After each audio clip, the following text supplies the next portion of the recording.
ओम नमः शिवाय। श्रावण मास एक ऐसा पावन काल जब आकाश से बरसती बूंदों में भी शिव की कृपा बरसती है।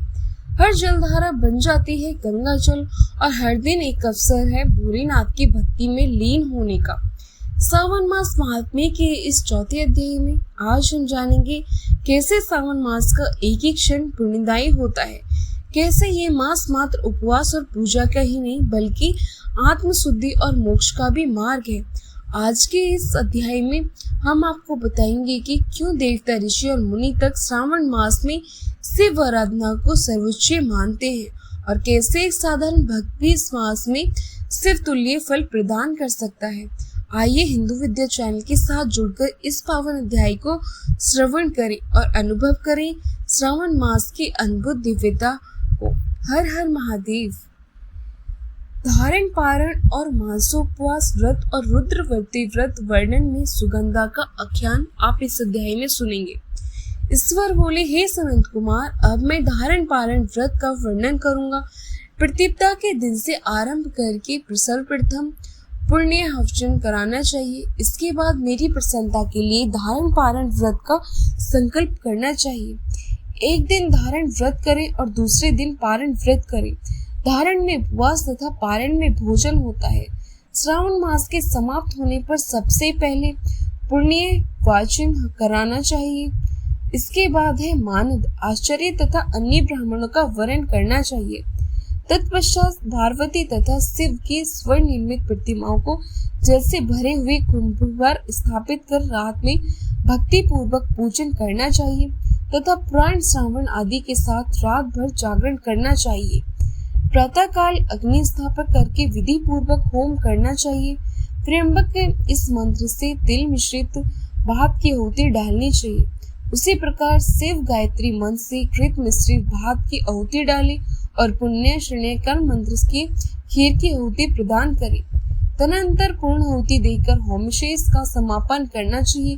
इसके बाद में ब्राह्मणों को भोजन कराना चाहिए तथा साथ ही आचार्य की पूजा करनी चाहिए। हे महाभागा, इस प्रकार से उद्यापन संपन्न करके मनुष्य ब्रह्म हत्या आदि पातकों से मुक्त हो जाता है, इसमें कोई संदेह नहीं है। अतएव इस महाव्रत को अवश्य करना चाहिए। हे मुनि, अब श्रावण मास उपवास की विधि को आदर पूर्वक सुनिए। प्रतिपदा के दिन प्रातः काल इस व्रत का संकल्प करें। स्त्री हो या पुरुष मन तथा इंद्रियों को नियंत्रित करके इस व्रत को करें। अमावस्या तिथि को लोक का कल्याण करने वाली वृषध्वज शंकर की अर्चना पूजा षोडशोपचारों से करें। तदनंतर अपने सामर्थ्य के अनुसार वस्त्र तथा अलंकार आदि से ब्राह्मणों का पूजन करें, उन्हें भोजन कराएं तथा प्रणाम करके विदा करें। इस प्रकार से किया गया मास उपवास व्रत मेरी प्रसन्नता कराने वाला होता है। हे सनंत कुमार, मनुष्य को सभी सिद्धियां प्रदान करने वाले लक्षण पारितिव रुद्राक्षी व्रतों के विधान को सावधान होकर सुनिए। अत्यंत आदत पूर्वक कपास में 11 तंदुरुस्ती बत्तियां बनानी चाहिए। रुद्रवती नाम वाली बत्तियां मुझे प्रसन्न करने वाली है। मैं श्रावण मास में भक्ति पूर्वक दीवान के देव गौरीपति महादेव का इन समय एक लक्ष संख्या वाली बत्तियों से निराजन करूंगा। इस प्रकार श्रावण मास के प्रथम दिन विधि पूर्वक संकल्प करके महीने भर प्रतिदिन शिव जी का पूजन करके 1000 बत्तियों से निरंजन करें और अंतिम दिन 71,000 बत्तियों से निरंजन करें, अथवा प्रतिदिन 3000 बत्तियां आदर पूर्वक अर्पण करें और अंतिम दिन 13,000 बत्तियां अर्पित करें, अथवा एक ही दिन सभा 1,00,000 बत्तियां मेरे समक्ष जलाएं। प्रचुर मात्रा में घृत में भिगाई जो बत्तियां होती हैं वे मुझे प्रिय हैं। तत्पश्चात मुझे विशेश्वर का पूजन करके कथा श्रवण करें। सनंत कुमार बोले, हे महादेव, हे जगन्नाथ, हे जगदम्बा, कृपया करके आप मुझे इस व्रत का प्रभाव बताइए। हे प्रभु, इस व्रत को सर्वप्रथम किसने किया तथा इसके उद्यापन में क्या विधि होती है? ईश्वर बोले, हे ब्रह्मपुत्र, व्रतों में उत्तम इस रुद्रवर्ती व्रत के विषय में सावधान होकर सुनिए। ये व्रत महापुण्यदायक, सभी उपद्रवों का नाश करने वाला, प्रीति तथा सौभाग्य देने वाला, पुत्र पौत्र समृद्धि प्रदान करने वाला, व्रत करने वालों के प्रति शंकर जी के प्रति उत्पन्न करने वाला तथा परम पद शिवलिंग शिवलोक को देने वाला, तीनों लोकों में इस रुद्रवती के समान कोई उत्तम व्रत नहीं है। इस संबंध में लोग ये प्राचीन सृष्टता देते हैं। सिप्रा नदी के समग्र तट पर उज्जैनी नामक सुंदरी नगरी थी। उस नगरी में सुगंधा नामक एक परम सुंदरी वीरांगना थी। उसने अपने साथ संसार के लिए अत्यंत दुख शुल्क निश्चित किया था। 100 स्वर्ण मुद्रा देकर संसार करने की शर्त रखी थी। उस सुगंधा ने युवकों तथा ब्राह्मणों को भ्रष्ट कर दिया था। उसने राजाओं तथा राजकुमारों को नग्न करके उनके आभूषण आदि लेकर उनका बहुत तिरस्कार किया था। इस प्रकार उस सुगंधा ने बहुत से लोगों को लूटा था। उसके शरीर की सुगंध से कोस भर के स्थान सुगंधित रहता था। वे पृथ्वी तल पर रूप लावण्य और कांति की मानो निवास स्थली थी। वे 6 रागों और 36 रागनियों के ज्ञान में तथा उनके अन्य बहुत से भेदों की गान क्रिया में अत्यंत कुशल थी। वे नृत्य में रंभा आदि देवगणों को भी तिरस्कृत कर देती थी और अपने एक एक पग पर अपनी गति से हाथी तथा हंसों का उपवास करती थी। किसी दिन वे सुगंधा कटाक्षों तथा बहु चालान के द्वारा काम वालों को छोड़ती हुई क्रीड़ा करने के विचार से क्षिप्रा नदी के तट पर गई।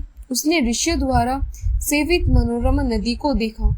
वहां कहीं विप्र ध्यान में लगे हुए थे तथा कहीं जप में लीन थे, कई शिवार्चन में रत थे तथा कई विष्णु के पूजन में तल्लीन थे। हे महामुनि, उसने उन ऋषियों के बीच विराजमान मुनि वशिष्ठ को देखा। उनके दर्शन के प्रभाव से उसकी बुद्धि धर्म में प्रवृत्त हो गई। जीवन तथा विशेष रूप से विषयों से उसकी विरक्त हो गई। वे अपना सिर झुकाकर बार बार मुनि को प्रणाम करके अपने पांव की निवृत्ति के लिए मुनिश्रेष्ठ वशिष्ठ से कहने लगी, हे अनन्नाथ, हे विप्रेम, हे सर्वाधिवृषेण, हे योगीश, मैंने बहुत से पाप किए हैं। अंतः हे प्रभु, उन समस्त पापों के नाश के लिए मुझे उपाय बताइए। ईश्वर बोले, हे सनंद कुमार, उस सुगंधा के इस प्रकार कहने पर वे दीन वत्सल मुनि वशिष्ठ अपने ज्ञान दृष्टि से उसके कर्मों को जानकर आदर पूर्वक कहने लगे। वशिष्ठ बोले, तुम सावधान होकर सुनो। जिस पुण्य से तुम्हारे पाप का पूर्ण रूप से नाश हो जाएगा, वे सब मैं तुमसे अब कह रहा हूँ। हे भद्रे, तीनों लोकों में विख्यात वाराणसी में जाओ। वहां जाकर 3 लोकों में दुर्लभ महान पुण्य देने वाली तथा शिव के लिए अत्यंत प्रतिकार रूप रुद्रवती नामक व्रत को उस क्षेत्र में करो। हे भद्रे, इस व्रत को करके तुम परम गति प्राप्त करोगे। तब उसने अपना धन लेकर सेवक तथा मित्र सहित काशी में जाकर वशिष्ठ के द्वारा बताए गए विधि विधान के साथ अनुसार व्रत किया। इस प्रकार उस व्रत के प्रभाव से वे शर्षेर उस शिवलिंग में विलीन हो गई। हे सनंद कुमार, इस प्रकार जो स्त्री इस परम दुर्लभ व्रत को करती है, वो जिस जिस अभिष्ट पदार्थ की इच्छा करती है, उसे निसंदेह प्राप्त करती है।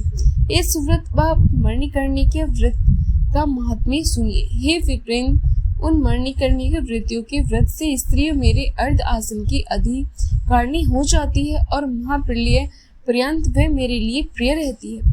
अब मैं इस व्रत की संपूर्णता के लिए उद्यापन का विधान बताऊंगा। चांदी की बनी हुई नंदीश्वर की मूर्ति पर आसीन सुवर्ण में भगवान शिव की पार्वती सहित प्रतिमा को कलश पर स्थापित करना चाहिए और विधि के साथ पूजन करके रात्रि में जागरण करना चाहिए। इसके बाद प्रातः काल नदी में निर्मल जल में विधि पूर्वक स्नान करके 11 ब्राह्मणों सहित आचार्य का वर्ण करना चाहिए। तत्पश्चात रुद्र सूक्त से अथवा गायत्री अथवा मूल मंत्र से घृत खीर तथा बिल्व होम करना चाहिए। इसके बाद पूर्णाहुति होम के आचार्य आदि की विधि विधत पूजा करनी चाहिए तथा संपन्ने ग्रह उत्पन्न विप्रों को भोजन कराना चाहिए। हे सनंद कुमार, जो स्त्री इस व्रत को इस प्रकार करती है, वे समस्त पापों से मुक्त हो जाती है। तत्पश्चात विधि पूर्वक कथा सुनकर स्थापित की गई समस्त सामग्री ब्राह्मण को दे देनी चाहिए। इससे निश्चित रूप से हजारों अश्वमेध योगों का फल प्राप्त होता है। इस प्रकार श्री स्कंद पुराण के अंतर्गत श्री ईश्वर सनंद कुमार संवाद में श्रावण मास महात्म्य में धारण पारण व्रत परोपकार वास रुद्रमणि कथन नामक 4था अध्याय पूर्ण हुआ। आपको ये अध्याय कैसा लगा, ये मुझे कमेंट करके जरूर बताएं। अगर पसंद आया हो तो वीडियो को लाइक करना ना भूलें और साथ ही मेरे चैनल को भी, और मेरे चैनल पर जाकर सोमवार व्रत कथा भी जरूर सुनें।